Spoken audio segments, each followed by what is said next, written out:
analisis dampak COVID-19 terhadap perubahan perilaku pembelian konsumen di kota Inde.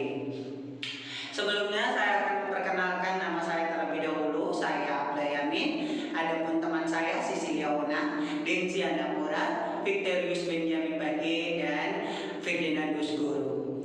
Kami akan membahas materi tentang riset dan penelitian, yaitu hasil riset yang kami lakukan. Jadi sebelumnya kami sudah melakukan riset dengan data sebagai berikut. Dampak pandemi COVID-19 yaitu akan memperbanyak ekonomi Indonesia semakin menurun dan ekonomi diprediksi bakal mengalami penurunan sehingga mencapai 2,5%, bahkan bisa mencapai 0%. Selama kondisi pandemi ini COVID-19 masyarakat akan mengalami yang namanya belanja online maupun belanja offline. Namun belanja offline ini dibatasi sehingga belanja online yang sering digunakan oleh warga Kabupaten Inde. Jadi selama pandemi COVID-19 ini juga perkembangan bisnis secara online di Indonesia sekarang sangat pesat. Salah satunya dengan melakukan belanja secara online. Belanja online maupun e-commerce ini merupakan salah satu cara berbelanja melalui alat komunikasi elektronik yang akan tidak lagi datang kepada toko ataupun datang ke swalayan yang menyebabkan antri panjang. Jadi sekarang banyak mengalami kenaikan. Aplikasi online shop ini sangat dikenali di masyarakat umum sehingga banyak menggunakannya. Di antaranya adalah aplikasi Lazada, Shopee, TikTok, dan aplikasi-aplikasi belanja online. Selain itu online lainnya. Metodologi yang kami gunakan adalah dengan melakukan wawancara langsung kepada para responden, tepatnya di lapangan Pancasila Inde. Dan kami juga melakukan pembagian kuesioner kepada para responden untuk mengisi kuesioner tersebut secara offline. Jadi ada beberapa metode yang kami gunakan, yang diantaranya adalah pembagian kuesioner offline maupun kuesioner online, namun kepada responden yang sama. Terima kasih. Baik, saya Victorius Benjamin Bage. Di sini saya akan menjelaskan dari 4 data, tetapi saya akan menjelaskan satu poin dari data responden yang bagian A. Dan data responden ini adalah masyarakat umum yang sudah bisa menggunakan aplikasi online untuknya belanja online maupun melakukan pembelanjaan di swalayan di kota ini, maupun menggunakan aplikasi online shop. Jadi data responden ini kami memiliki 18 responden dengan jenis kelamin perempuan dan laki-laki. Jadi adapun penjabarannya pekerjaannya, jadi ada pekerjaan yang profesi sebagai karyawan, guru honor, ibu rumah tangga, polisi, perawat, dan karyawan toko, ojek online, dan pedagang kaki lima. Data responden ini merupakan hasil data tabulasi yang kami olah dari Microsoft Excel, dan kami juga melakukan wawancara langsung kepada para konsumen untuk belanja online maupun belanja langsung swalayan yang ada di kota ini. Jadi dari data di atas kami olah secara benar dan merupakan data dari hasil yang kami wawancara langsung wilayah kota ini ataupun di lapangan Pancasila kota ini. Terima kasih. Baik, saya Ferdinandus Guru. Saya akan menjelaskan di poin B tentang tabel jawaban responden mengenai 5 pertanyaan yang sesuai dengan dibatasi oleh data responden. Masih satu kaitannya dengan teman saya yang jelaskan di atas tentang data responden ini. Jadi di atas data responden ini ada 5 pertanyaan. Jadi 5 pertanyaan ini adalah jawaban yang tidak kami batasi. Yang tidak kami batasi ini adalah pertanyaan 1 sampai dengan pertanyaan 5. Adapun pertanyaan misalnya ada usia. Nah, pada usia ini ada usia 18 sampai dengan 70-an dan seterusnya. Tetapi memiliki 4 pertanyaan, 4 jawaban, misalnya jawaban A, B, C, dan D. Dengan usia yang tetapi memiliki 4 jawaban, misalnya jawaban A, B, C, D dengan usia yang ditentukan oleh peneliti, namun tidak dibatasi untuk dijawab oleh para responden. Yang kedua, pendapatan per bulan. Dari pendapatan per bulan ini kami tidak menuntun semua responden untuk menjawabnya sesuai dengan mereka punya profesi ahli. Tetapi ini merupakan data asli yang kami ambil dari mereka, sehingga mereka didapatkan 4 jawaban sama seperti pada nomor 1 di antara A, B, C dengan D juga.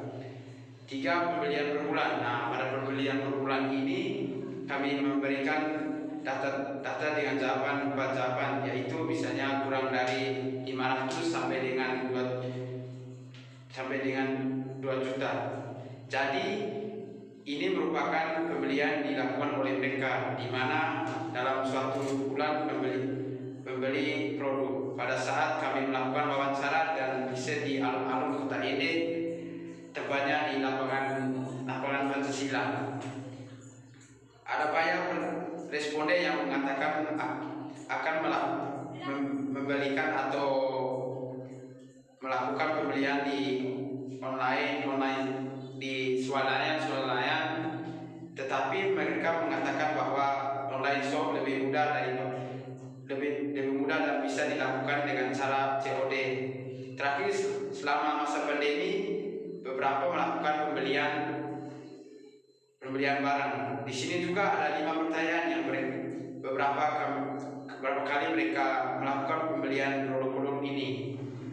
Dari 5 pertanyaan tersebut, maka kami dapatkan data responden dapat disajikan pada tabel yang saya bahaskan tadi, merupakan jawaban responden sesuai identitas pribadi mereka.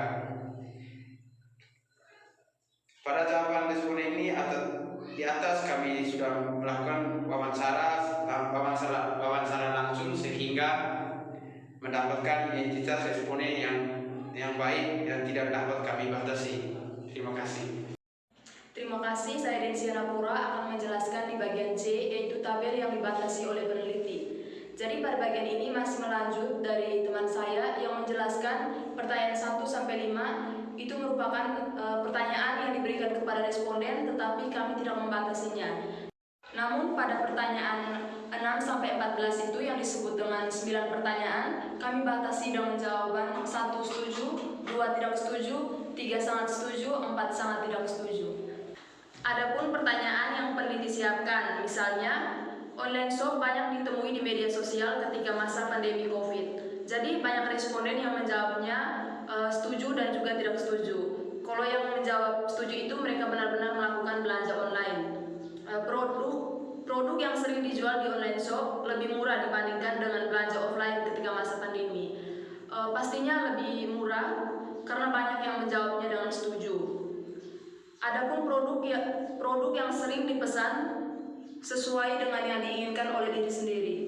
Di sini banyak sekali responden yang menjawabnya setuju. Di masa pandemi, barang yang Anda pesan datang tepat waktu. Ini ada juga yang menjawabnya setuju dan juga tidak setuju, karena kadang-kala mereka memesannya 1 minggu, tetapi datangnya lebih dari seminggu, kadang lebih dari 2 minggu. Saya sering mengalami pengiriman barang tidak sesuai yang saya pesan. Jadi di sini banyak sekali yang menjawabnya dengan tidak setuju. Karena misalnya mereka memesan ukuran L, tetapi yang datangnya ukuran XL. Jadi di sini responden kecewa. Dari hasil riset dan penelitian kami melakukan wawancara secara langsung kepada 18 responden dengan 9 pertanyaan, didapati jawaban yang berbeda, dan ada pun yang sama dari responden. Ada juga jawaban setuju yang dilakukan responden terhadap barang yang mereka beli, baik secara online maupun secara offline. Yang dilakukan oleh para responden, data yang kami sajikan di atas merupakan jawaban yang diberikan responden kepada peneliti pada saat kami melakukan wawancara langsung. Terima kasih. Baik, terima kasih. Saya Cecilia Ona. Jadi masih menyambung dari pembahasan teman-teman saya tadi. Di sini saya akan membahas di poin bagian D, yaitu tabel jawaban terbuka untuk responden. Jadi pada bagian ini kami menyiapkan 3 pertanyaan terbuka kepada responden dengan jawaban yang tidak dibatasi. Adapun jawaban responden terhadap pertanyaan yaitu pertanyaan 15 sampai dengan 17 dengan jawaban responden yang dilihat seperti pada tabel. Jadi di sini kami sudah menyiapkan tabelnya. Dari pertanyaan 15 sampai dengan 16 didapati jawaban responden yang sama dan tidak sama. Namun pada dasarnya kami menyimpulkan bahwa semua jawaban responden adalah jawaban yang sama dari 18 responden dengan pertanyaan sesuai dengan pertanyaan yang diberikan oleh kami. Seperti pertanyaan 15, perubahan apa saja yang mereka alami pada saat pembelian produk di masa pandemi. Yang ke-16, kendala-kendala apa saja yang mereka hadapi. Dan yang ke-17, sedikit menceritakan pengalaman mereka pada saat berbelanja online seperti dilihat dari produk, kualitas harga maupun dilihat dari sisi lainnya pada masa pandemi COVID-19. Dan jawaban responden pada pesanan barang yang juga kadang memuaskan dan ataupun kadang tidak memuaskan atau mengecewakan. Jadi disitulah konsumen selalu menghadapi kendala-kendala yang mestinya tidak terjadi, namun harus terjadi baik di masa pandemi maupun di masa tidak pandemi. Terima kasih. Baik, ini merupakan kesimpulan dari hasil riset yang kami lakukan di lapangan PRC Kabupaten ND. Jadi dari data yang kami lakukan riset adalah yang pertama bagi penjual offline, yaitu bagi orang yang melakukan konsumen yang melakukan belanja online, yaitu diantaranya kepada para konsumen. Ketika mereka berbelanja online, mari kita sama-sama memperhatikan kualitas produk, harga maupun apa yang menjadi kaitannya yang ada di dalam belanja online tersebut. Adapun bagi penjual online, kepada penjual online harap berhati-hatilah ketika mengirimkan sesuatu barang kepada konsumen agar konsumen tidak merasa kecewa terhadap barang yang mereka beli. Di sini mari sama-sama kita menjaga kepercayaan seorang konsumen atau pelanggan agar tetap memberikan pelayanan yang terbaik dan bertanggung jawab kepada para konsumen tersebut. Adapun saran dari kami pada bab penutup ini, sekian dari hasil riset dan penelitian kami buat ini dapat membantu para penjual online shop maupun para konsumen agar memperhatikan perubahan perilaku pada konsumen agar tetap dipercayai oleh para konsumen. Penelitian kami ini jauh dari kesempurnaan, maka kami harapkan masukan dari teman-teman maupun dosen pendamping kami sehingga kami dapat membuat hasil riset kami lebih baik lagi ke depannya. Terima kasih kami ucapkan kepada seluruh teman-teman maupun rekan-rekan seperjuangan. Selamat pagi.